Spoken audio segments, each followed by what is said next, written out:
Copying successful people won't make us successful too. Reading success-related articles can be beneficial on occasion.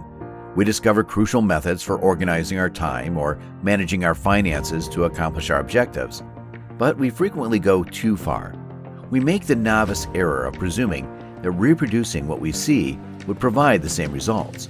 Although we can learn a lot about success from those who have come before us, just modeling their success won't ensure our own. There is a lot more going on in their lives than what is visible at first glance. Consider, for instance, how often craftspeople and subject matter authorities make rash decisions in their profession. They eyeball measurements, follow their inspiration, and alter their product in ways that make them happy. They create beautiful, amazing things. Those professionals are generating amazing work. But if an amateur tried to do the same thing by relying solely on feeling and presumptions rather than researching the industry or developing hard skills, it would be disastrous. They would regularly provide shoddy work that brought in no money. Successful people are able to make split-second decisions because they have spent years honing their intuition. As Malcolm Gladwell writes in Blink, they make their split-second decisions after analyzing all of this data in their subconscious. Gladwell illustrates this idea through sculptural assessors in his book Blink. Before placing a bid, these assessors examined sculptures that museums wish to display and inform the museum as to whether they are authentic or phony. Moreover, museums employ carbon dating techniques. Even more frequently than the carbon dating approach, skilled assessors might spot fake sculptures. They frequently struggled to explain how they knew. They simply did. Yet you and I, dear reader, are not experts in evaluating sculptures.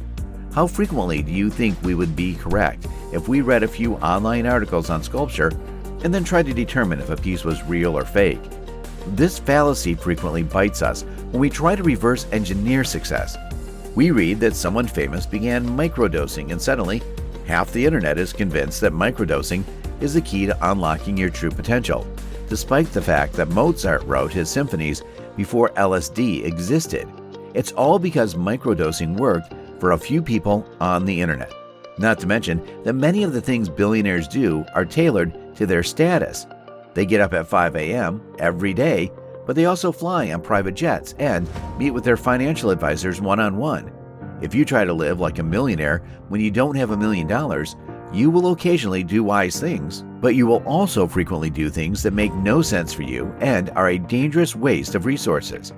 Spending $3,000 on a mastermind class when your company only makes $200 per month is an example. Millionaires didn't live like they were millionaires when they weren't millionaires. They lived like people who were on their way to becoming millionaires. There's a big difference. Another reason we can't always reverse engineer success is that the market is always changing.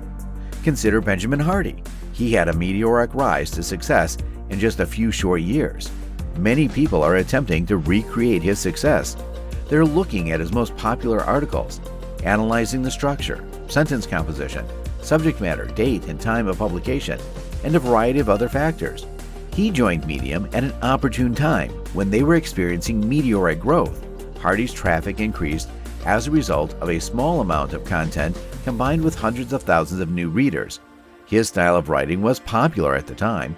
Every few years, what is fashionable and effective in online blogging changes.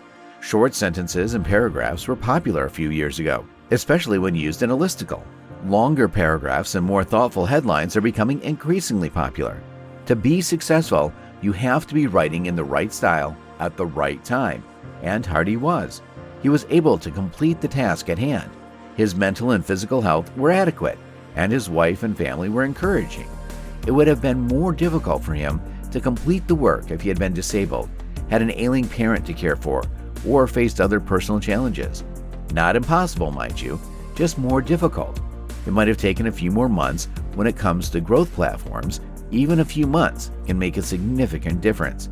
This list isn't meant to imply that we can't be successful like Hardy. I've bet my entire life that any of us can do it. But those of us who want to achieve Hardy's level of success will not do so by doing what Hardy did. The market has changed. Those of us who reach Hardy's level will be the ones who adapt.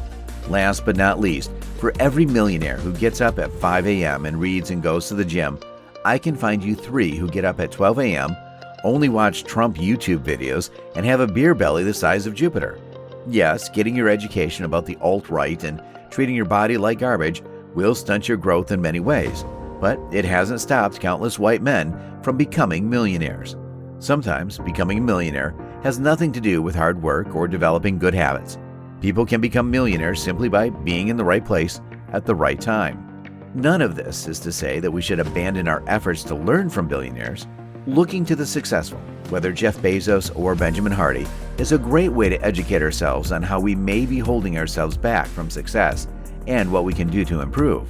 But we can't rely on replicating their success. We're all different people in various situations.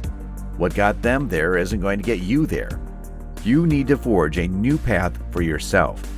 So, as you learn everything you can about successful people, remember to take everything with a grain of salt. Some of that advice may end up being detrimental.